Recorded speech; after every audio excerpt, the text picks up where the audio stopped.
welcome back to episode 11. This week we are talking about parent partnerships. So what you agree with your the other parent, whether or not you're together or not, and how you want to work as parents together and what that partnership looks like. You do have to excuse me, these pregnancy hormones are making me feel very hot, so I'm just being very pretentious and fanning myself for this episode.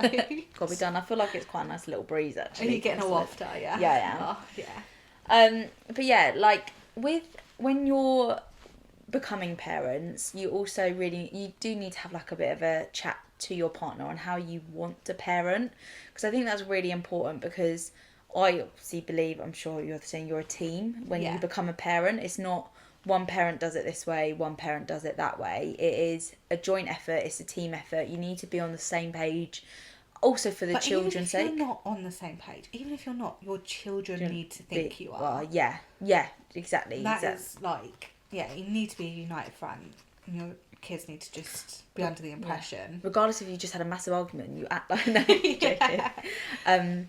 But yeah, I think it is really important to discuss how you see your parenting. I think because you don't want to have the baby and almost be like, whoa, is this how you were going to... The discussion is definitely worthwhile having during pregnancy or even before pregnancy. Yeah.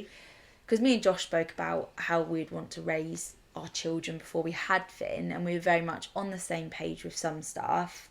Some stuff we necessarily weren't, but yeah, I think Josh's... Now he's become a pet. Like, one of the big things for Josh, he was like, children, they're not coming in our room or coming in our bed. It's not happening. It's a no. I never was allowed. And now he's like, should I bring him in? I'm like, yes, bring him into bed with us. Yeah. Especially in the early days, it was like, he's coming in. And I think that's one thing, obviously, when you think that's like how you, oh yeah, you always... But for easier life, it's like, they're coming in bed with us. Things change. Things, evolve. And your parenting needs to do the same. And that's one of the things that, like, I really stand by with Aaron, is that, like, we set time aside. Not like we don't have it blocked out in our diary, but we make a conscious effort to put time aside to talk about, like, just our lives. So every month we will have, like, a deep chat, a catch up, and normally ties... So we do our finances at the end of the month, so it normally ties in with that. We just kind of have like a whole household catch up. Like, we talk about finances, what I might have overspent this month. No, but we also talk about like what's going on in the kids' lives and how they've been behaving, and like if something's not working in terms of our parent belief, like if I just constantly finding the same issue, or if I think that they've outgrown a tactic that we use, and just having that open communication allows us to adapt quickly and effectively as parents to make sure we're on the same page, but giving our kids like what we feel is best for them as well. Yeah. Me and Josh necessarily don't have like...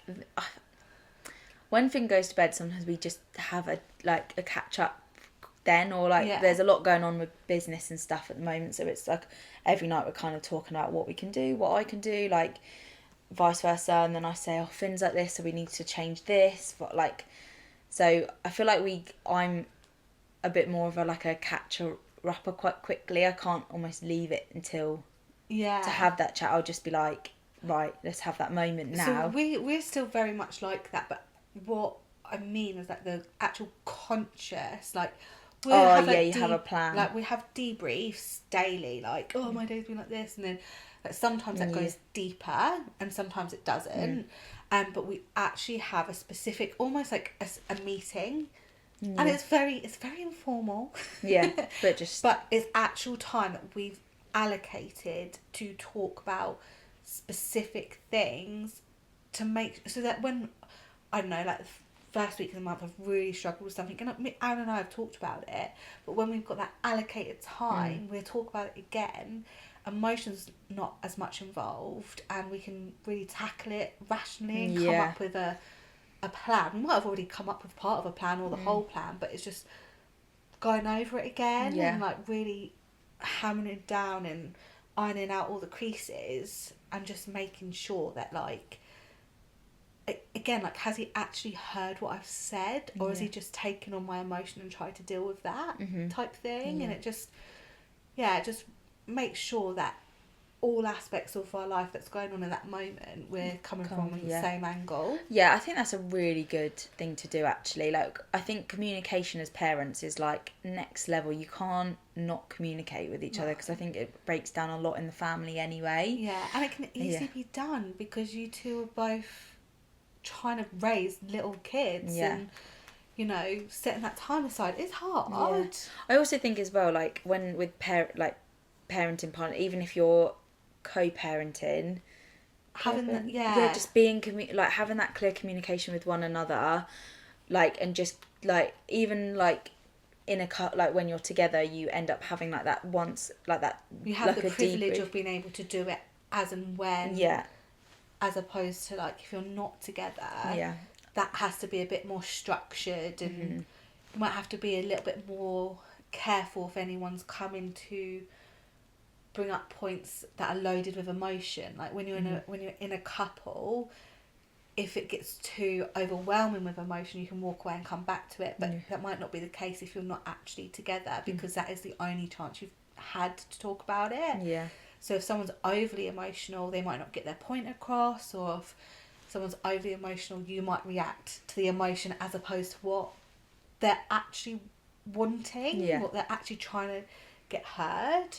But no, I just, like, I think that is an important thing, is communication, because I just think as well, like, your lives get so busy and like you get wrapped up in everything, that like everything just goes on and you just don't have that chance to chat, and especially with parenting, you are shaping your children into adults, you are their role models, and if you're not giving that communication or showing that almost respect as well for one another, you're not going to show that give them, your children, respect for you. Like if I didn't show respect to Josh in front of Finn, how do you expect Finn to respect Josh? Like I think that's a big thing for us, is like we don't really trying, oh my gosh, we don't argue or anything in front of Finn. I try like if we do argue, we make up, if we've made up with, like, when the kids aren't around, we go do a second apology with the kids around, and make up in front of the kids so they can see that. But we try and not it argue. Is hard sometimes, sometimes you do, and when it comes to having respect, like, that goes, I think, like, kids aren't silly, so like you might be absolutely like happy as pie with each other in front of the kids, but there's also the deep levels of respect. So a couple of things like we really make a conscious effort of doing is that both of us will play an active role in discipline. So it's not, because I'm the default parent, typically I'm the one that disciplines the majority of the time, but if Aaron's around and they're doing something like at the weekends, it's allowing him the space to discipline them or asking him to do so, so that it can't stop, but it definitely prevents the exaggeration of, like, because he is the favourite parent, but it stops the exaggeration of him being like this God's blessing and me being the bad guy all the time, because it's not nice for me, but it's like it also will fracture our my relationship with the girls if I'm the one constantly disciplining. Almost like you're the bad cop in the situation. I think when it comes to discipline, I think it both needs to be done by both parents, like for that exact example. And also, like, certain things need that extra layer of discipline. So Harper this week, bless her, like, she's getting to that age where she's definitely testing the boundaries of lying. And so when Lily goes down for a nap, I normally go up to my bedroom, just have a lay down, do a little bit of work if I need to. And Harper's more than content, like, playing, like, she knows she can come up if she needs anything.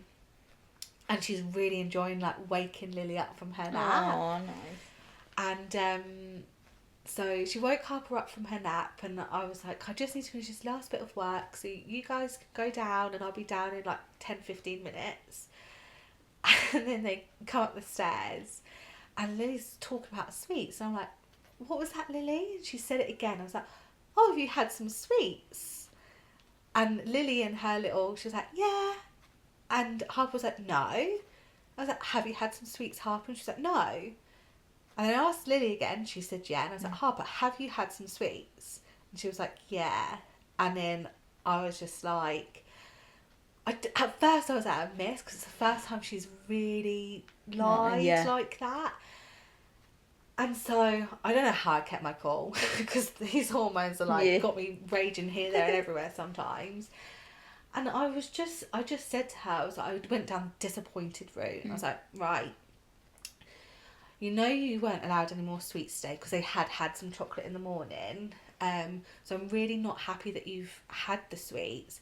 But actually what I'm really, really annoyed with and disappointed with is that you've just lied to me. And I was like, she wanted to do princess dress up in the afternoon. I was like, we're not going to be able to do that now because I need to speak to Daddy because I'm really not happy that you've lied. And I was like, if you had just eaten sweets and you told me the truth, I would have told you off. But, you know, we wouldn't have had to go down the route of you not getting anything. And it's the first time we've talked about consequences, so it kind of went over our head a little bit, but I introduced the concept of consequences and how, because she's done something that's really wrong, it means that we won't be able to do what she wants to do. And lying is a big one for Aaron and I, because, and I said it to her as well, like, if she's lying, that creates an element of where I can't keep her safe. Yeah. And she's 4.5. I explained it to her in a way that she might get it, but it's still going to take her time to understand that. She was devastated, bless her, but she was more devastated because I had said, like, I'm going to have to speak to Daddy about this, and Daddy's going to have to talk to you as well, because we really don't lie. And just, I know he did come home and he did talk to her about it. And at that stage, the discipline didn't need to be him telling her off again, because I'd already done that. Yeah. But it's that united front of, Daddy will still talk to you about this. Yeah. And explain to you again calmly why we don't lie. Yeah. And I think it also, it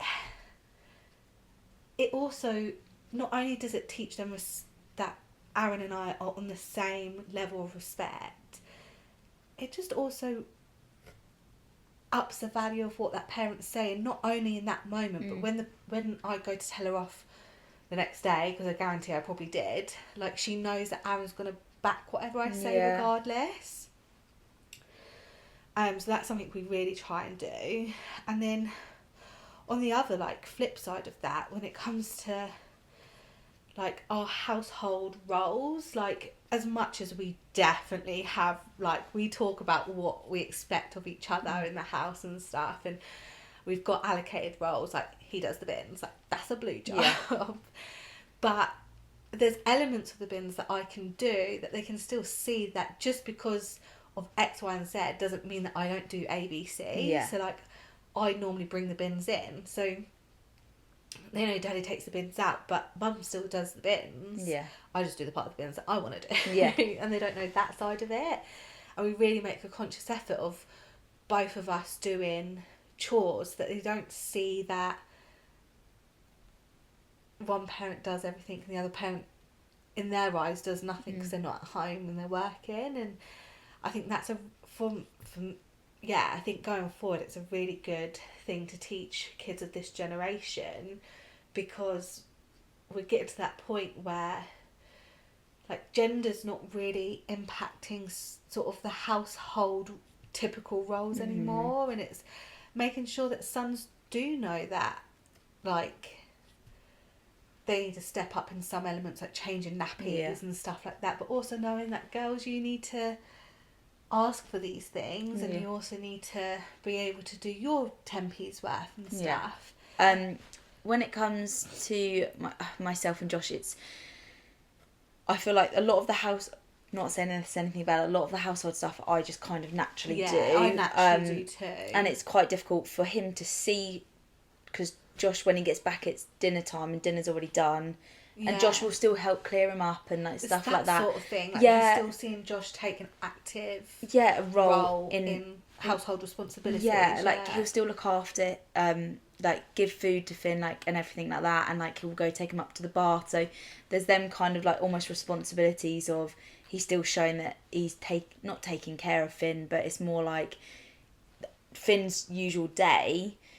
It's not just me doing every single thing that he's supposed to do every day. Josh is taking over on some of them like roles and and it just helps Finny understand that we're almost in this together, because it's not just mummy doing it. We kind of I don't know if it's because Finny is so young still at the moment. Obviously the cleaning, a lot of it gets done when he's asleep. Between us, like we'll tidy up, because he's still like, I try and get him to tidy up toys, but it's just sometimes I'm like, just get up to bed, we're gonna go have a bath.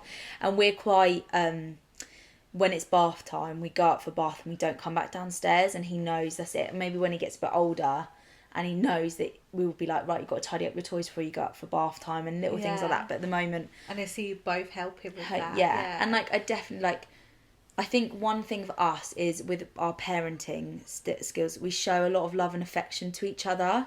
Like we hug a lot in front of each other. Like I'm like, oh, mummy wants a cuddle from daddy, and I think it's more showing that me and Josh have general love for each other, because we want him to see that he's in a loving environment. And like we cuddle on the sofa, and then he charges towards us and wants to come cuddle. And I think so cute. Like that's the kind of partnership that not the partnership, but the parenting style that we all want to show, because we want to show him that we do love each other. Like we all dance in the kitchen together. It's like little things like that and showing interest together in the stuff that like Finn likes. So I know like you're looking at signing him up to classes, and like Josh like will probably take him to football the majority of the time, but when you get the opportunity of going along too, so like both parents are present in their kids' lives. Yeah, exactly. And I also think as well, like, because I am like the parent who is with Finn, like I'm the default parent, I am at home with him every day.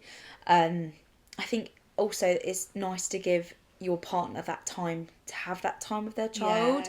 And I think when we do start, because we're going to start little like football stuff with him, and I think it's really important for almost Josh to take him to that, because if we do it on a weekend, because it means that Josh can have that time with Finn that he doesn't get that one-on-one time during the week, because it's so, Josh is at work, Josh comes home, it's dinner, it's bed, it's bath. And like we recently I said to Josh, I said sometimes I do want to do bath time, but I said to Josh, sometimes it's nice for you just to go up and do bath and bed on, I'll come say goodnight. And it's not like Josh, so it's not like Finn will see that Josh only ever does bath, because you still give Finn, like you'll get Finn dressed, you'll do his nappy, so that hygiene element isn't just all Josh. It is the two of you. Just because Josh does just bath, you're still showing that both parents are invested in his hygiene and cleanliness. Exactly. Like we definitely, like I'll still pop in and be like, are you enjoying the bath? Or to be fair, we do love doing it together, because we just enjoy being with him together and putting him to bed. But I said sometimes it's just so that Josh can have that one-on-one time with him, and during the week he can't necessarily get that unless he does that kind of routine. So like on the weekends, like I'm also trying to get a bit more of, as you might have listened to one of our earlier podcasts this season, I talked a lot about my postnatal anxiety and depression and everything like that. And I really struggled to leave him. And I've really like consciously been leaving him a lot more with Josh and having my time. Like even if it's like me going for a run, or me, like mainly just me going for a run and doing some kind of form of exercise, because I find that's like a bit of, I can put my headphones on and space out for 30 minutes to an hour, and it also gives Josh that time to be with him, like, and the responsibility, like Finn seeing him as responsible for bringing him up. And I think that's quite important. Like even though I think when you're parenting as well, like what I'm trying to say is like, because I did it I was almost acting like, I'll just do it. It almost just means that she watches Finn just mummy take over, so mummy just does it all. And I think is quite important to realise that you're an equal team and part of being mum and dad. It's not, obviously sometimes it is just mum and sometimes it is just dad, but when you are together, I think it's really showing that you're working together as a team. And it's not just showing that, because actually it probably really impacted part of your mental health, the fact that you it's a hard one because you put Josh in a bit of a position where he couldn't parent because you wanted to do it all. Yeah. But then because you were doing it all, you weren't a partnership and you needed that partnership. Exactly. And at that time I didn't see it, but now only in that element. Oh yeah. Obviously you've always been a team. Yeah. But I was just doing it. I was just taking that mental, like I was just doing all the physical and the mental load of it all. Yeah. But now I've really let's talk about our roles. Yeah, and as well come to an agreement of what we expect, what help I might need from you. 100%. And like in the early days when Finn was really little and I just had him, Josh was like doing everything. Yeah. Because I almost couldn't. But I think because I think it's very hard, like sometimes it is quite difficult when you're wrapped up in your life to, like when, it's really hard to, I don't know how I'm going to get my words out.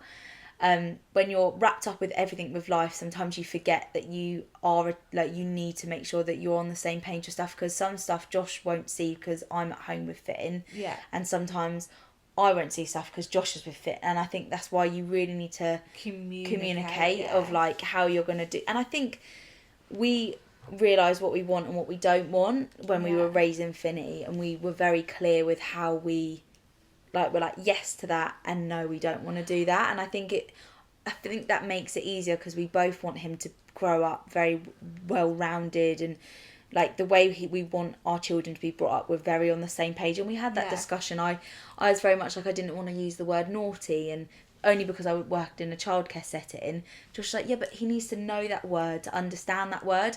And that was Josh being like, I don't agree with how you're doing that, so listen to me. And I've really taken that on board, and I've actually gone, and it's okay to go back on your word. Yeah, 100%. In fact, anything, you encourage yourself to do so. If it's something that you really don't, even if it's something you do care for, but if you can see that the other person feels really strongly or passionately about something, and actually you're more like on the fence, go back on your word. Let them have it. Let them have that win, per se, because it's not doing anything for you to put them in a box where they can't implement something that they feel really strongly about. Yeah, because they're also...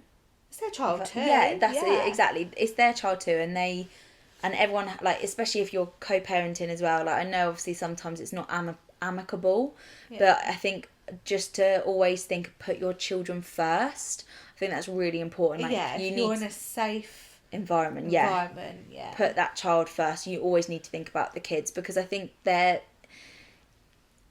even though you still have to, I think this is part of parenting as well, you can't forget who you're with, because I think if you lose your relationship, that will for sure leak out into the children. So I think it's always really good to just make sure you also have time for yourself, you and your partner, so you can have them recaps, you can have that time to catch up, you can have that time to have that discussion, because I think if you start losing yourself, then it's gonna, and that you lose yourself, you lose your voice. You lose everything that you've tried to build up, really, don't you? Exactly. But yeah, I think you just, and also just like you losing your voice element, that doesn't mean that you I don't know, like if it's happened a couple of times, and it's probably happened for Aaron too, where like he's maybe telling them off about something that I don't agree they're telling off with, or he's been exceptionally stern, and I've just been like, oh, actually that's a bit uncalled for. Now, just because I don't say something in the moment doesn't mean I've like lost my voice, but what we have spoken about and agreed with together, like it's okay for us to disagree on that sort of thing, but when we're to back the parent up regardless, and we will deal with how we both feel about it separately, away from the children. If it was to be super extreme, we did have a code word, which we've never used, and I've completely forgotten about what it was. That's a really good So maybe we need to come up with a code word again to be like, actually, I'm really uncomfortable with the way you're talking to, or what you're saying, or what you're doing.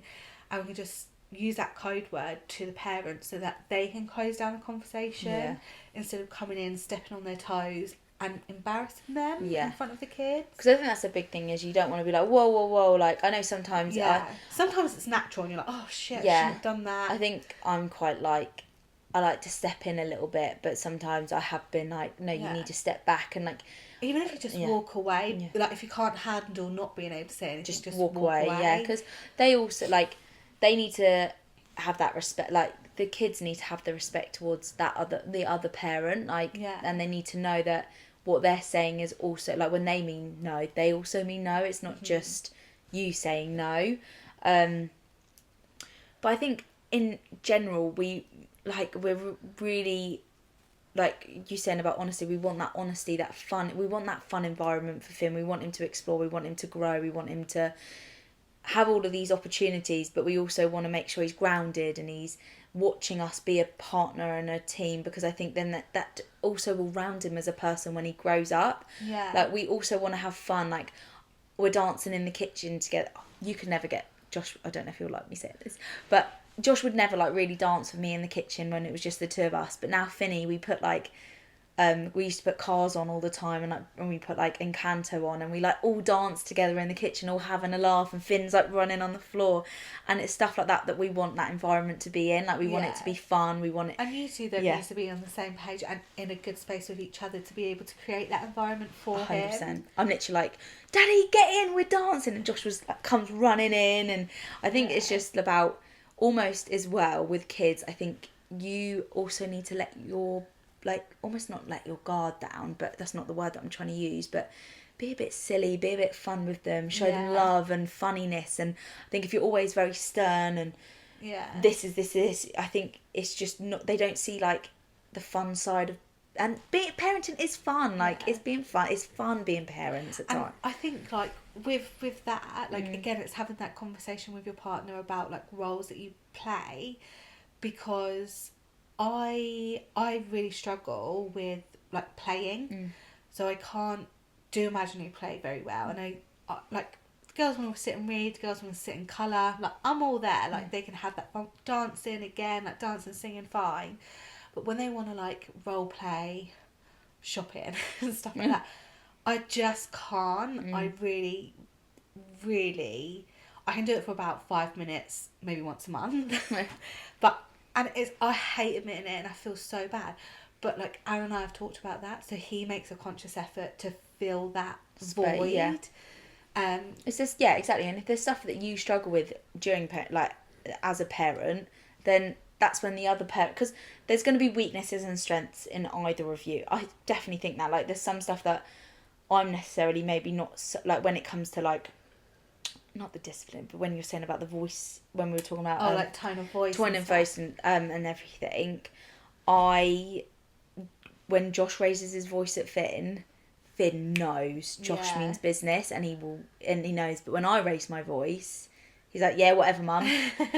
And I think that's a really, I don't want to see that as a negative thing, because it's not, because if sometimes Finny's not listening to me and Josh is around, I'm like, you need to step in, because whatever's happening could, like, say if it's something that's endangering, like, not endangering him like a wild species. What, when he was like on top of the picnic table and you shrieked his name and he jumped out his skin, like that, for example. The three of us, me, Aaron and Josh, were in the kitchen like, did she really just But that's when I always need Josh to step in. I think Josh needed to deal with that situation, because I was so like, oh, he's got a fault, and like I sometimes I'm like, oh my god, Finn, and I think that threw him. But Josh would have gone over really calmly and gone, let's get down from there. And sometimes I can be quite calm. Yeah, you can. He was wobbling about, and I was like, I could just see. It was risky. I just saw him falling flat on his face, and I think I was just like, don't hurt yourself. But Josh would have gone over and been like, Finny, can we get down from there, please? This isn't okay. But I went over as if like, oh my god, you're gonna fall and break your neck, like. So Josh should have dealt with that situation, because I'm I'm quite dramatic. Are you? I've never guessed. I'm a little bit dramatic at times, so I think in them situations, Josh is a bit more like cool, like a mellow, cucumber. Yeah, mellow like a melon. Yeah, I like that. I've never heard that before, but I like that. Came up with it on the spot. But yeah, I think in situations like that, it was, he is. Yeah, he uses calmness as his strength. Yeah, I don't. But I think, summing up, I think with parenting, I think we're very much like both on the same page of how we should be For me and Aaron, it's all about being a team, or at least our kids believe in it, and we are. So we don't have to put on a fake front. We are a team, but also just being like the respect level. We both respect each other, and we both value each other, and also that we're both equal in power in our house. So like, what Daddy says goes. That's not something that like happens in our house. It's what us as parents, this is how we lead you by example. We expect you to follow, but again, we wouldn't even be like what the parent says goes, like you know, like it's respect for everyone, but massively see our kids seeing that we respect each other. No, yeah, definitely, I agree. I think that's how it should be. Yeah, how and try and should be. Yeah, and it's easier said than done some days. Oh, yes. Some days it's really Sometimes hard. I'm like, I just can't even speak to you. And it's all work in progress. So if you're finding yourself in a situation where, you know, you're not quite on the same partnership level that you want to be on, it doesn't mean that you can't get there. And it just takes a bit of work from both parties, a lot of communication, and a lot of love, whether that's intimate, like I love you love, or like just love of you're my child's parent and I love you for being that to them. Just try and make everything as positive and as amicable as you can between the two of you. Yeah, and remember, parenting is difficult, and I think that's when you need to work together, because it's not a road in the park. Stroll in the park. Stroll in the park, and a lot of like conflict comes from just even parenting in the first place, because it's stressful, and stress causes conflict. So getting on that same page as clear as you can. And as early as you can, and making sure that those pages stay up to date should really help and put you in the right direction of success. Exactly. Well, thanks for tuning in, guys. See you next week. Thank you for joining us on this week's episode of Honey, I Birthed the Kids. We love sharing our own insights and experiences as parents, but that is just what they are. So if you're concerned by anything discussed today, speak with your GP, midwife or other healthcare professional. For more information about Honey, I Birthed the Kids, visit our social media platforms and website www.honeyiBirthedTheKids.com.